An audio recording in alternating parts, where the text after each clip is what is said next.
तो hello friends, start करते हैं एक नए वीडियो के साथ। आज हम लोग पढ़ेंगे कार्नोट कोरोलारिस। पिछले कुछ 2 3 दिन से मैं वीडियो अपलोड नहीं कर सक रहा था क्योंकि कुछ पर्सनल काम था। तो आज से फिर हम लोग कंटिन्यू करते हैं और मैं डेली वीडियो अपलोड करूँगा।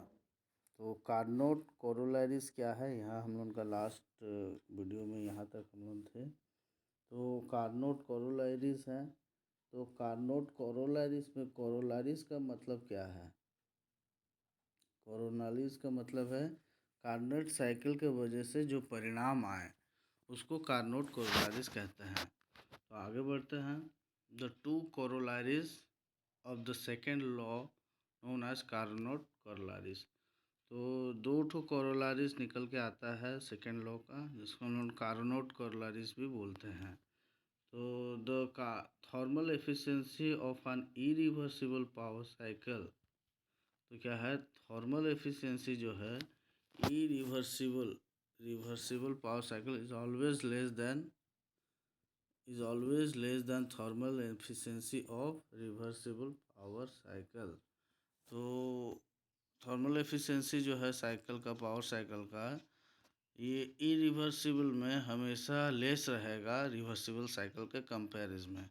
व्हेन ईच ऑपरेट, कब? जब दोनों साइकिल ऑपरेट कर रहे हैं reversible cycle between the same two thermal reservoir. तो दोनों सेम थर्मल रिजर्वायर अगर टेम्परेचर के बीच में अगर दोनों साइकिल काम कर रहे हैं तो इसमें रिवर्सिबल साइकिल का एफिशिएंसी इरिवर्सिबल साइकिल के एफिशिएंसी कंपेयर में ज़्यादा रहेगा।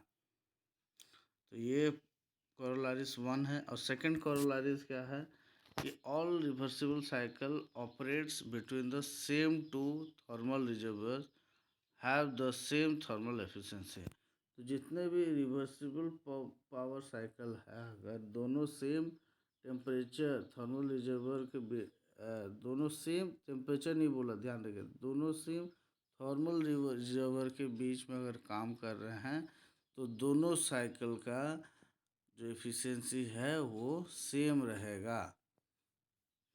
तो ठीक है, अब आगे बढ़ते हैं। The Clausius inequality. The Clausius inequality क्या है समझते हैं। The Clausius inequality is given by the equation. तो एक इक्वेशन से बताया जाता है इनइक्वालिटी क्या है। तो देखते हैं। तो ये क्या है कि ये जो साइकिल है एक रिवर्सिबल साइकिल, ये जो सिंबल है ये एक साइकिल को प्रतीत करता है, जो सर्कल है, और ये इंटीग्रेशन कर रहा है तो मतलब पूरा साइकिल को इंटीग्रेशन कर रहा है।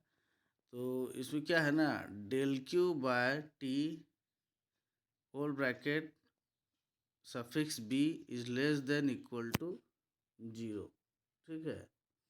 तो where del q represents the heat transfer at a part of the system boundary during a portion of the cycle। तो डेल क्यू जो है वो क्या हो रहा है कि हीट ट्रांसफ़र को रिप्रेजेंट कर रहा है, और क्या है, part of the system. Heat transfer जो हो रहा है part of the system boundary during a portion of the cycle, कुछ पार्ट में हीट ट्रांसफ़र हो रहा है। And T is the absolute temperature at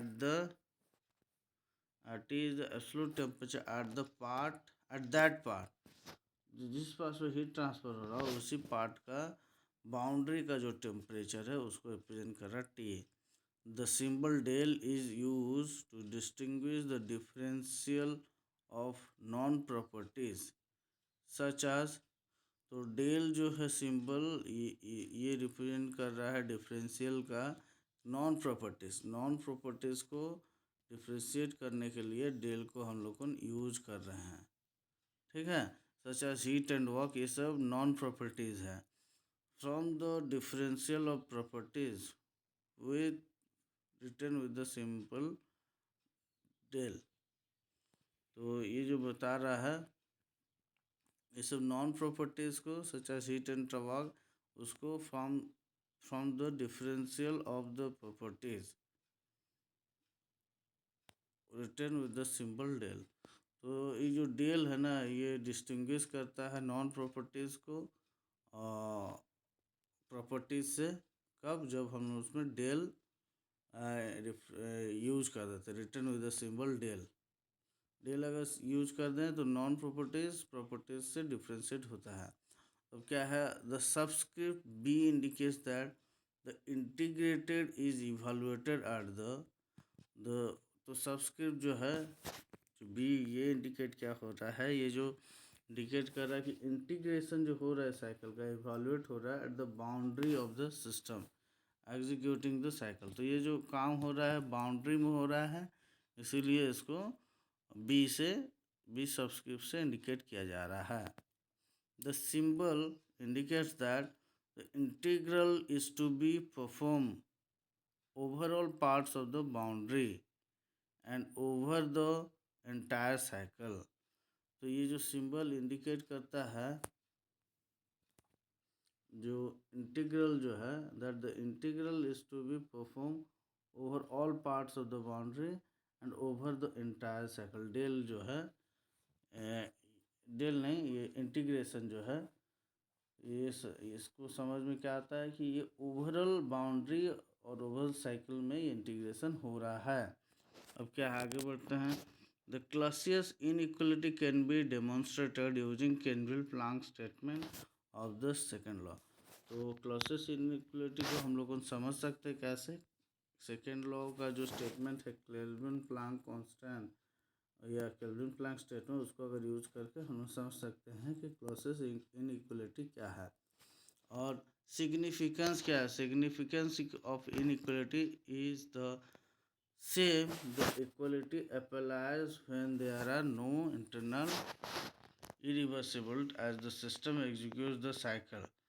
तो जो सिग्निफिकेंस क्या है इनइक्वालिटी का, इसका सिग्निफिकेंस वही है जो कि इक्वलिटी अप्लाइज करता है when there are no internal irreversibility as the system execute the cycle. तो इंटरनल में कोई इरिवर्सिबिलिटी नहीं होता है, इंटरनल साइकिल जो होता है उसमें कोई इरिवर्सिबल नहीं होता है। तो उसी को, उस सिस्टम जो एग्जीक्यूट करता है साइकिल में, उसी को हम लोग को इनइक्वालिटी कहते हैं। And the inequality applies when the internal irreversibility are present. और इनइक्वालिटी क्या समझ में आता है? जब इंटरनली क्या है कि इरिवर्सिबिलिटी रहता है, ठीक है, प्रेजेंट रहता है। तो क्या और बात समझते हैं? The significance of the inequality is the same, the equality applies when there are no internal irreversibility as the system execute the cycle. Inequality मतलब ना, जब इंटरनल साइकिल जो परफॉर्म हो रहा है उसमें अगर सब इक्वल है, ठीक है, तो वो इनइक्वालिटी को रिप्रेजेंट करता है। अगर इनइक्वालिटी का मतलब ना इंटरनली इरिवर्सिबल है, अगर इंटरनली सब रिवर्सिबल है तो वो इनइक्वालिटी को रिप्रेजेंट करता है, नहीं करता है। और इक्वली अगर इरिवर्सिबिलिटी अगर है इंटरनल साइकिल में, तो उसको इनइक्वालिटी रिप्रेजेंट करता है। और अगर इनइक्वालिटी कब है? रिवर्सिबल अगर प्रेजेंट है इंटरनली साइकिल में, रिवर्सिबिलिटी है, ठीक है, तब वो इनइक्वालिटी को प्रेजेंट करता है। और इनइक्वालिटी अगर इरिवर्सिबल में प्रेजेंट है, इरिवर्सिबिलिटी प्रेजेंट है अगर साइकिल में, इंटरनल साइकिल में, तो वो इनइक्वालिटी रिप्रेजेंट करता है। आगे बढ़ते हैं। तो Clausius inequality can be express alternatively. तो हम लोग क्लॉसियस इनइक्वालिटी को अल्टरनेटली भी एक्सप्रेस कर सकते हैं। कैसे?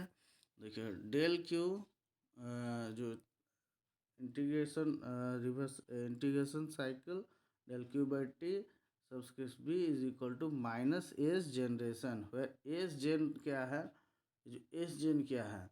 S gen can be viewed as a representing the strength of the inequality. तो एस जेन जो है ना, स्ट्रेंथ बताता है इनइक्वालिटी का कितना है, ये एस जेन बताता है। तो value of S gen is positive and internal reversibility are there. अगर इंटरनल इरिवर्सिबिलिटी प्रेजेंट है, अगर इंटरनल इरिवर्सिबिलिटी प्रेजेंट है तो एस जेन का वैल्यू पॉजिटिव आएगा। And zero when no internal irreversibility are there. और जीरो कब आएगा? जब इंटरनल इरिवर्सिबिलिटी प्रेजेंट नहीं होगा। और एस जेन जो है can not be negative, thus S gen is a measure of, और एस जेन जो है कभी भी नेगेटिव नहीं हो सकता है। तो एस जेन अगर पॉजिटिव आ रहा है तब क्या है कि वो इंटरनल इरिवर्सिबिलिटी है, प्रेजेंट है।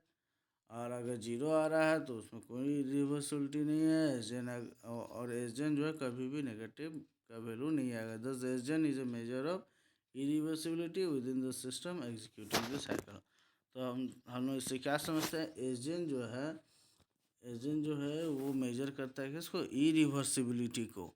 और ये जो है साइकिल में, सिस्टम में जो प्रोसेस हो रहा है, साइकिल हो रहा है, वो कितना इरिवर्सिबिलिटी है उसको मेजर करता है एस जेन। आगे बढ़ते हैं, एंट्रोपी एंड एंट्रोपी जनरेशन। तो अब एस जेन जो है, एस जेन के बारे में तो हम लोग कुछ बोले नहीं। एस जेन जो है ना, एंट्रोपी जनरेशन को कहते हैं।